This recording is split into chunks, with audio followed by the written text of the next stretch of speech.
নেইমারের জোড়া গোলে অবশেষে জয়ের দেখা পেল সান্তোস। সান্তোসের ভক্তদের স্বস্তির জয়। বিস্তারিত থাকছে আরও রিপোর্টে। 2026 সালে মাঠে নেমে প্রথমবার গোলের দেখা পেলেন নেইমার জুনিয়র, তাও একই ম্যাচে জোড়া গোল।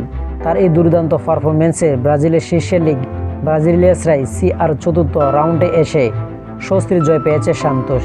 ওই ম্যাচ হারলে চাকরি হারানোর শঙ্কায় পড়তে হতো দলটির কোচ হুয়ান পাবলো জোসপাদোকে।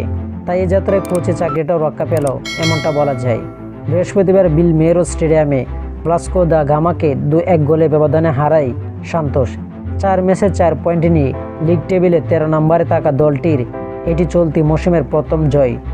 চোট কাটিয়ে ফেরা নেইমার নিজের পারফরমেন্স দিয়ে সমালোচকদের জবাবও দিয়েছেন। শুরু থেকে আক্রমণাত্মক খেলতে থাকা নেইমার 25 মিনিটে দারুণ ফিনিশিংয়ে প্রথম গোলটি করেন। গোলের পর গ্যালারির দিকে চুপ থাকার ইঙ্গিত দেন তিনি। পরে কর্নার ফ্ল্যাগের পাশে গিয়ে তার জাতীয় দলের সতীর্থ ভিনিসিয়াস জুনিয়রের ভঙ্গিতে নেচে গোল উদযাপন করেন। ওই সময় নেইমারকে ঘিরে নানা সমালোচনা শোনা যায়। এমনকি বিশ্বকাপে প্রস্তুতি ম্যাচে ব্রাজিল দলে তাকে না রাখার কথাও শোনা যায়। তবে জোড়া গোল করে সব প্রশ্নের জবাব দিয়েছেন তিনি।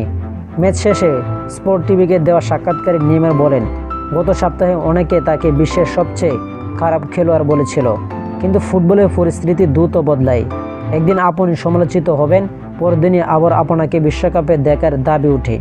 আর ভিনিসিয়াস জুনিয়রের বদলে উদযাপন প্রসঙ্গে নেইমার বলেন, বর্ণবাদ ইস্যুতে বিনির পথে থাকার প্রতিশ্রুতি অংশ হিসেবে এমনটা করেছেন তিনি। আশা করি যারা টি স্পোর্ট গ্যালারি চ্যানেলটি সাবস্ক্রাইব করেন না, সবাই টি স্পোর্ট গ্যালারি চ্যানেলটি সাবস্ক্রাইব করবেন।